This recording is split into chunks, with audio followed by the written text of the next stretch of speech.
23 साल हो गए झारखंड राज्य अलग हुए। 24वें साल में हम लोग आ चुके हैं।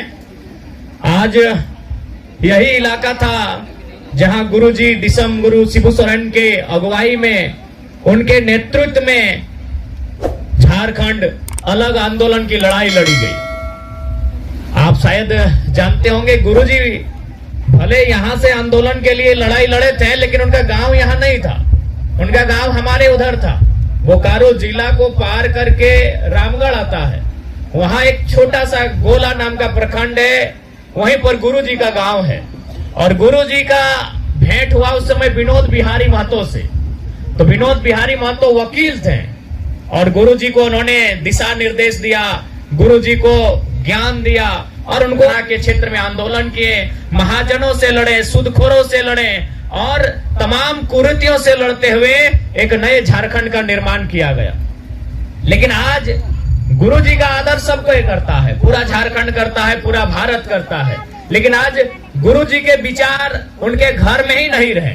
आज देखिए, उनकी एक पुतोहू कल्पना सोरेन जेएमएम की तरफ से है और उनकी एक पुतोहू सीता सोरेन बीजेपी की तरफ से है। उनका भाई बसंत सोरेन एक तरफ है। तो आज कहीं ना कहीं केवल और केवल गुरुजी जैसा झारखंड चाहते थे। गुरुजी झारखंड चाहते थे आदिवासी का भला हो।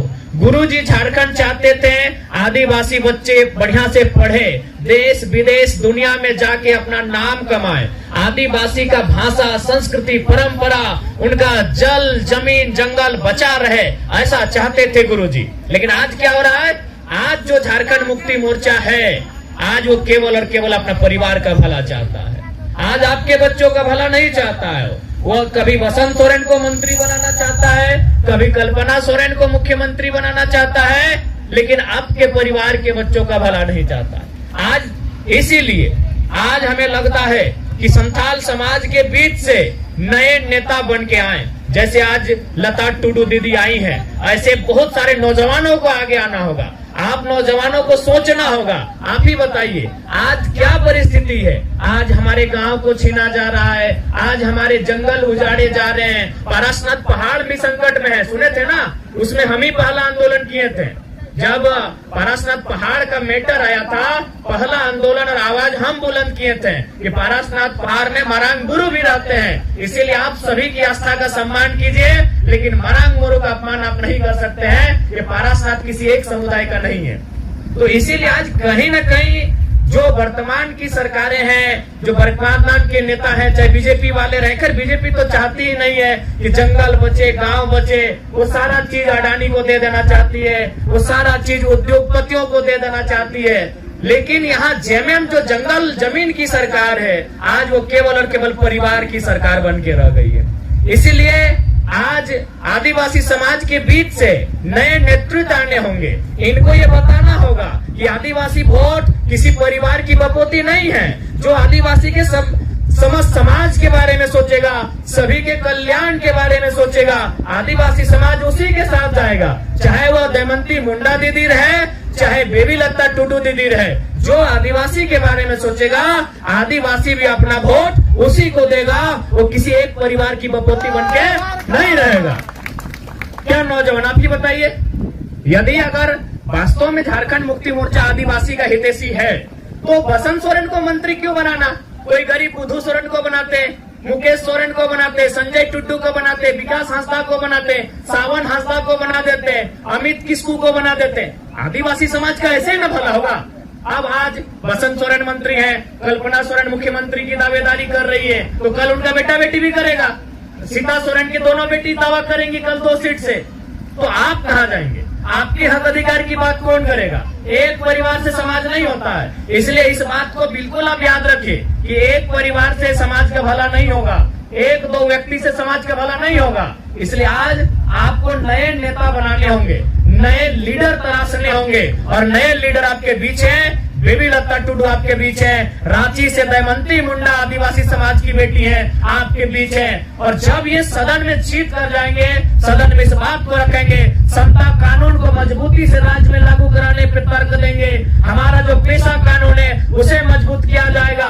झारखंड को बचाने के लिए जो भी कानून होंगे, चाहे अनुसूची 5 को मजबूती से प्रभावी रूप से लागू करना या इस राज्य को अनुसूची 6 की ओर लेकर जाना, इन बातों को वहां रखा जाएगा। सरना कोड की जो मांग सदियों से चली आ रही है, दशकों से चली आ रही है, उस कोड की मांग को रखना। तो इसलिए आज हमें ऐसे लीडर की आवश्यकता है जो वहां जाए। आज देखिए, आज पूरा और पूरा सिस्टम एक परिवार के इर्द गिर्द, उनका जमीन बोकारो में, उनका जमीन दुमका में, उनका जमीन गिरिडीह में, उनका जमीन रांची में, जबकि आदिवासियों के जमीन को बचाने के लिए जो नियम बने हैं सीएनटी कानून, वो क्या कहता है कि आदिवासी का जमीन आदिवासी ही खरीदेगा, लेकिन थाना के अंदर। अब बताइए, मुख्यमंत्री घाघरे गोला रामगढ़ जमीन बोकारो में भी खरीद रहे हैं, दुमका में भी खरीद रहे हैं, तो बताइए अगर एक ही आदमी सारा आदिवासी का जमीन खरीद लेगा तो बताइए भला होगा? नहीं होगा। इसीलिए आपको आदिवासी समाज की अगर हम बात करें, भला तभी होगा जब लीडरशिप की क्वालिटी हर एक गांव तक पहुंचे, जब लीडरशिप की क्वालिटी हर एक प्रखंड, हर एक जिला तक पहुंचे, तभी किसी समाज का उन्नति होगा। तो हम, चूंकि आपके बीच जो समस्या आ रही है रेल, बिल्कुल ये जमीन हमारी है, ये जमीन हमारे बाप दादा ने खुदकट्टी करके, कोड़कर करके जमीन को तैयार किया है, पहाड़ को काट के तैयार किया है, नदी नाला को मतलब सफाई करके तैयार किया है, जंगल झाड़ी को साफ करके जमीन तैयार किया है। इसीलिए रेलवे अगर गलत तरीके से हमारा जमीन लेगा, बिल्कुल उसका विरोध हम लोग सड़क में भी बैठ के करेंगे, धरना में बैठ के करेंगे, और सदन में भी अगर जीत के जाएंगे तो बेबी लता टुडू आपकी आवाज बनेगी और सदन में भी इस बात को रखेगी। और आदिवासी समाज को लड़ने के लिए कोई सिखा नहीं सकता है। आज हमारे आदरणीय जयपाल सिंह मुंडा क्या कहते थे, वे जब संसद में गए थे, उन्होंने कहा था कि अध्यक्ष महोदय, आप आदिवासियों को लोकतंत्र की परिभाषा मत सिखाइए। जब दुनिया में लोकतंत्र आया नहीं था, तब से आदिवासी समाज में लोकतंत्र चलता आया है। तो आप हमको आदिवासी लोगों को मत सिखाइए दुनियादारी, आप हमें लड़ने के लिए भी मत सिखाइए। अरे जब अंग्रेजों ने पूरे भारत में अपना आधिपत्य जमा लिया था, तब लगातार झारखंड से आदिवासी लोग विरोध किए हैं। उनके तोप का मुकाबला हमने तीर और तलवार से किया है कि नहीं किया है? बताइए। आज यही दुमका की धरती, यही सिद्धू कान्हू की धरती, आज इसी धरती से हमारे जो आदिवासी मूलवासी उस समय हुआ करते थे, उन्होंने हजारों की संख्या में जान देकर अंग्रेजों से मुकाबला किया है। तो इसलिए रेल आए चाहे कोयला आए, आदिवासियों का इतिहास लड़ने का रहा है। हमारा इतिहास अपने अधिकार के लिए लड़ने का रहा है। हम किसी से पीछे नहीं हटेंगे। अरे उतना तो छोड़िए, बिरसा तो लड़े ही लड़े, सिद्धू कान्हू लड़े ही लड़े हैं। एक इस देश में गांधी हुआ करते थे, अरे गांधी आधा धोती पहन के और लाठी से अंग्रेजों से लड़ गए, तो हम किसी से कम नहीं है। इस बात को केवल याद रखिएगा। ये गांधी का देश है। एगो लाठी, गांधी बाबा एगो लाठी लेके अंग्रेज से लड़ गए।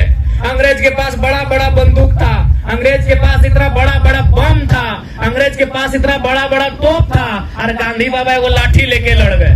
तो हम लोग किसी से कमजोर नहीं है। बस हम लोग हिम्मत कीजिएगा कि ये जमीन, ये जंगल, ये पहाड़, ये गांव, ये खेत, ये खलिहान, ये सरकार की नहीं है, वो हमारी है। सरकार कब बना है बताइए तो? 1947 में। अच्छा बताइए, क्या हम लोग 1947 से यहाँ रहते हैं? पता नहीं कब से रहते हैं भैया। तो सरकार का कैसे ये गांव हुआ, सरकार का कैसे ये पहाड़ हुआ? ये हमारा है, हमारे बाप दादा का है। इसलिए इस बात को याद रखिए। हम लोग सदन में भी लड़ेंगे और सड़क में भी लड़ेंगे। इसके लिए आप तैयारी कीजिए। भारत गांधी का देश है, भारत बिरसा का देश है। हम लोग कहीं पीछे नहीं हटेंगे। उनके तोप का सामना, उनकी गोलियों का सामना हम लाठी से करेंगे, किताब से करेंगे, कलम से करेंगे, लेकिन अपने अधिकार से समझौता नहीं करेंगे। तो ज्यादा समय नहीं है। हम लोग फिर, हमारे बीच हमारी प्रत्याशी है बेबी लता टुडू। इनका जो छाप है वो गन्ना और किसान है। बिल्कुल गन्ना किसान, यानी जैसे बिरसा भगवान। देखिए उस फोटो को, गन्ना किसान ऐसे दिख रहा है जैसे वो बिरसा भगवान हो। तो इनके छाप पे मोहर लगा के इनको दिल्ली पहुंचाइए। और जो रेल और कोयला की समस्या आ रही है, इस समस्या को हम लोग दिल्ली में भी रखेंगे और सड़क में बैठकर, जमीन में बैठकर, धरने में बैठकर वहां भी इसकी लड़ाई लड़ेंगे। आपको इस बात के लिए हम लोग आश्वस्त करते हैं।